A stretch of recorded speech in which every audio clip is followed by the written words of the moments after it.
Assalamualaikum warahmatullahi wabarakatuh, teman-teman kelas IPA. Apa kabar teman-teman? Mudah-mudahan teman-teman tetap semangat dan tetap sehat. Oke, kali ini kita melanjutkan lagi pembahasan soal ujian kedua IPA tahun 2020 paket B yang diadakan di Jakarta, dan ini adalah part terakhirnya. Oke, sebelum dimulai kita baca basmalah. Bismillahirrahmanirrahim.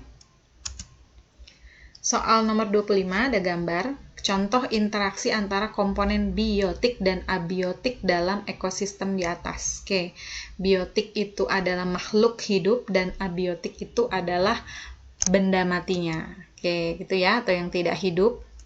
Nah, kita tinggal cek. Yang A, ikan dengan fitoplankton. Ini sama-sama makhluk hidup. Batu dengan cahaya sama-sama benda mati, bukan. Ikan dengan oksigen. Ikan biotik, oksigennya tidak hidup atau abiotik. Jadi jawabannya yang C. Oke, gampang ya. Next, ke-26. Organel yang hanya dimiliki oleh sel tumbuhan saja adalah organel nomor. Oke, di sini kelihatan ya. Sel tumbuhan saja itu hanya punya bagian yaitu klorofil yang ditunjukkan oleh nomor 4. Nih klorofil. Kemudian dinding sel yang ditunjukkan oleh gambar nomor 5. Oke, lihat ya, dinding sel itu berbeda dengan di sel hewan. Kalau di sel hewan tidak ada dinding sel, melainkan langsung membran selnya. Oke, jadi itu yang membedakan atau yang hanya dimiliki oleh tumbuhan saja. Jadi jawabannya 4 dan 5. Tapi kita cek. 1 itu langsung menunjuk di bagian yang tengah-tengah sekali ini. Ini namanya adalah nukleolus atau anak inti sel. Kalau yang ditunjuk adalah yang ungu ini, sini, itu adalah nukleus atau inti sel. Nah, karena dia bagian dalamnya lagi, maka itu anak inti sel ya. Kemudian yang kedua, ini adalah mitokondria. Nah, yang ketiga, yang paling besar di tumbuhan adalah vakuola. Oke. Itu ya. Jadi kenapa tidak 3 dan 4? Vakuola misalkan. Vakuola ini ada beberapa hewan yang memiliki vakuola. Tuh. Ya, memang tidak semua sel hewan, tapi ada beberapa sel hewan yang ada vakuolanya. Jadi jawabannya yang betul-betul tidak ada di hewan, melainkan hanya dimiliki tumbuhan adalah 4 dan 5. Oke, gampang ya. Next, ke-27. Kita langsung baca soalnya. Kegiatan makhluk hidup yang menunjukkan ciri makhluk hidup berkembang biak. Oke, berkembang biak ya, dan tumbuh berkembang. Oke, beranak tikus di sawah, ini menunjukkan dia berkembang biak. Bahwa tikus berkembang biak, betul 1 ya. Bertambah besar, ini juga tumbuh dan berkembang. Jadi jawabannya udah langsung 1 dan 2. Oke. Berlarinya kucing mengejar tikus, ini bisa bergerak, atau kalau kucingnya bermaksud untuk memakan tikus, ini adalah peristiwa membutuhkan makanan gitu ya. Kalau berubahnya warna kulit bunglon, ini berarti ciri bagian bahwa dia melakukan adaptasi. Oke, kita langsung ke nomor 28. Perhatikan gambar beberapa hewan berikut. Oke, dari gambar di atas yang memiliki kekerabatan paling dekat. Oke, ini jelas ya, adalah 1 dan 3. Sama-sama 1 dan 3 itu sama-sama krustase ya. Nih, krustase. Kalau 2 ini adalah nih tubuhnya lunak, kemudian dilindungi oleh cangkang, dia namanya moluska. Sementara 4 ini, lalat, ini adalah insekta atau serangga. Oke, kita langsung lanjut ke soal nomor 29. Dalam interaksi antar organisme dalam ekosistem, hal yang mungkin terjadi jika hewan kelinci punah. Oke, ini ada kelinci di sini ya. Kemudian ini ada gambar serigala, tuh. Terus ada pohon-pohon, matahari, tuh ya, banyak. Nah, ketika kelinci punah, kita cek, pohon akan mengalami penurunan jumlah?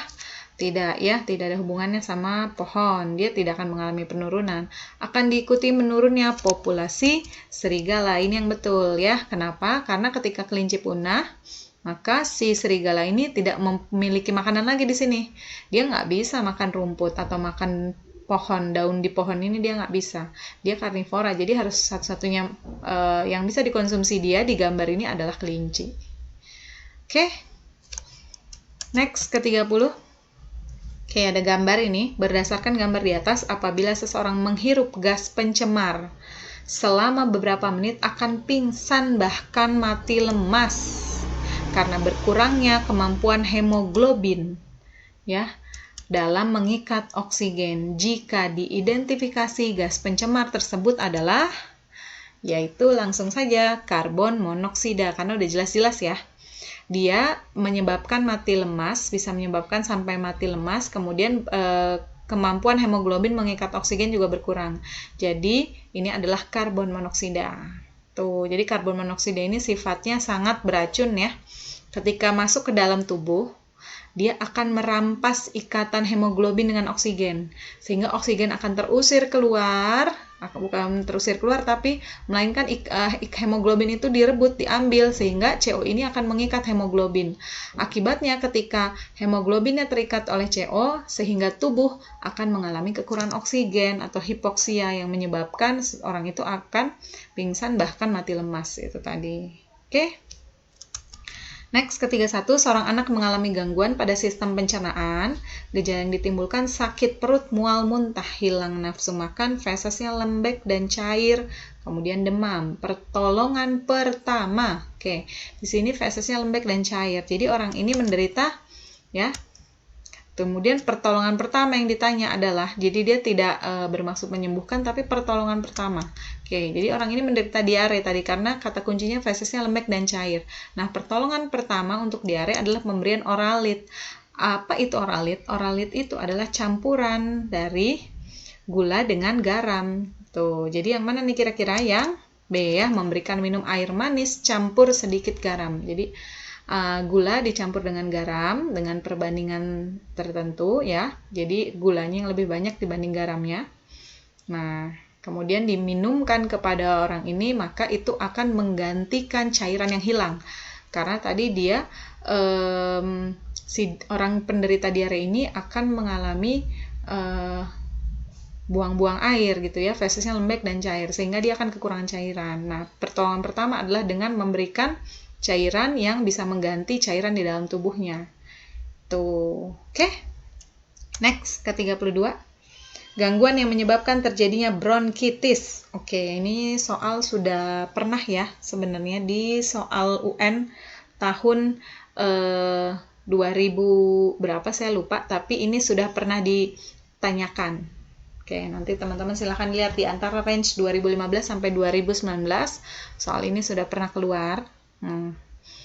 Oke, kontraksi yang kaku dari bronkus. Jadi ini kontraksi yang kaku ini namanya adalah asma ya. Peradangan pada cabang batang tenggorokan, ini betul bronkitis, infeksi virus, bakteri, dan organisme betul ya. Jadi jawabannya yang 2 dan 3.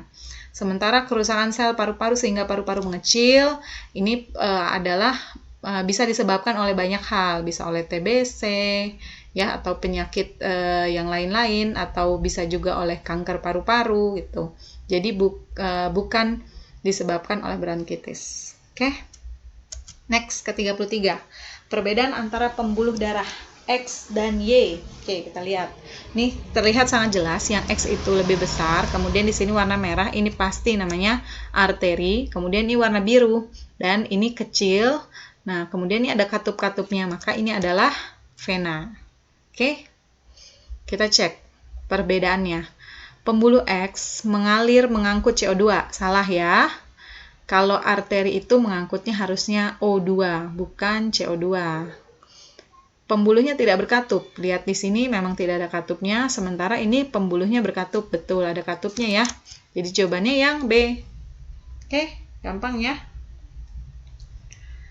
Kalau yang C kita lihat di mana salahnya. Aliran darah dari jaringan, salah ya. Arteri itu adalah aliran darahnya dari jantung, tuh, atau dia keluar dari jantung. Sementara vena itu aliran darahnya menuju jantung. Yang ini aliran darahnya bertekanan rendah. Salah, justru karena dia pembuluh arteri ini dia besar ukurannya, otomatis aliran darahnya akan bertekanan tinggi. Sementara di sini tekanannya rendah. Oke. Untuk membuktikannya, ketika teman-teman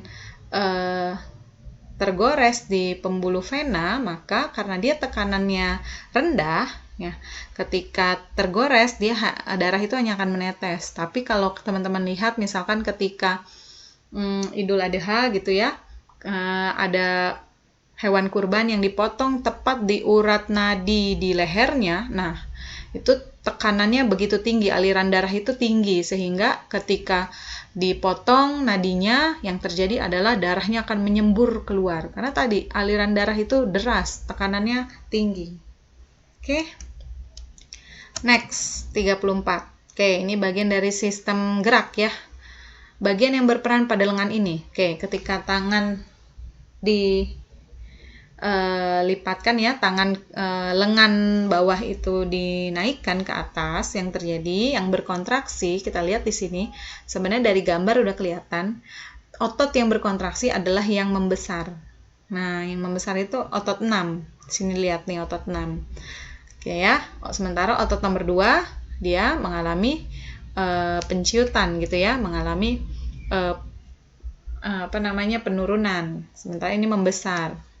Sehingga otot 6 yang berkontraksi. Kemudian tulang 1 diam. Kita lihat tulang 1. Tulang 1 sini ya diam, dia tidak ngaruh ya. Karena yang digerakkan adalah di sini. Yaitu lengan atas dengan lengan bawah, nggak ada hubungannya sama di bagian bahu. Tulang 1-nya kan bahu, diam. Tulang 3 dan 4 terangkat. Tulang 3 yang ini, tulang 4 ya betul. Jadi jawabannya yang C. Oke, gampang ya. 35. Seorang pasien berkonsultasi dengan dokter menceritakan bahwa tadi pagi saat buang air kecil mengeluarkan urin yang bercampur dengan darah.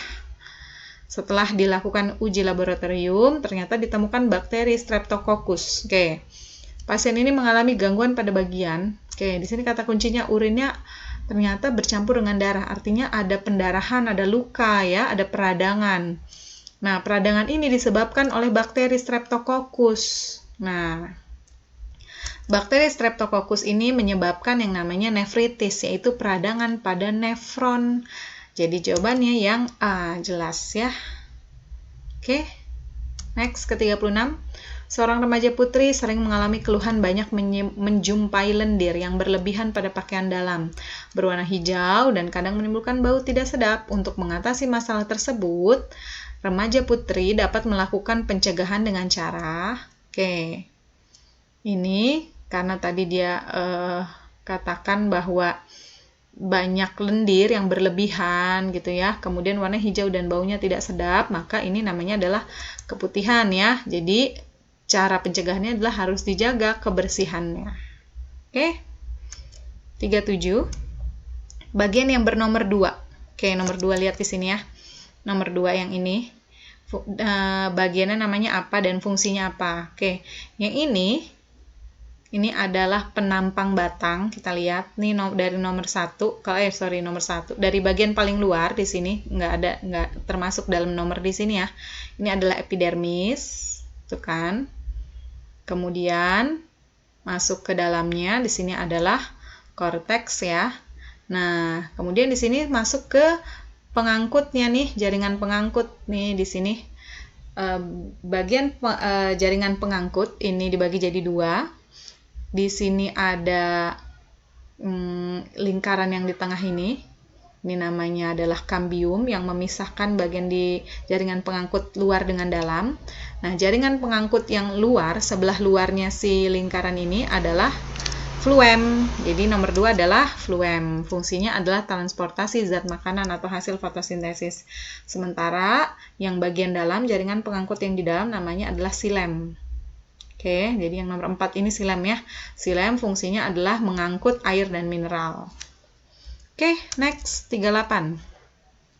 Jika pada percobaan tersebut dimasukkan natrium bikarbonat NaHCO3 akan terjadi, jadi penambahan NaHCO3 ini akan menambahkan CO2 sebagai bahan baku dari fotosintesis. Ya, jadi natrium bikarbonat ketika dimasukkan, itu kan di dalamnya ada air ya, karena ini tumbuhannya tumbuhan air. Dia kemudian akan melarut dan mengeluarkan CO2-nya. CO2 ini kemudian digunakan sebagai bahan baku dari fotosintesis. Ketika bahan bakunya bertambah banyak, secara tidak langsung maka hasil fotosintesisnya juga bertambah banyak. Nah, hasil fotosintesis dari percobaan ini terlihat dari adanya gelembung-gelembung udara di corong kaca ini nih. bagian yang atas. Tuh ya. Nah, jadi otomatis ya, jumlah oksigen di dalam corong kaca akan bertambah. Oke, gitu ya. Jadi secara logika, kalau bahan baku bertambah, maka hasil fotosintesis juga akan bertambah. Sama kayak kamu bikin kue.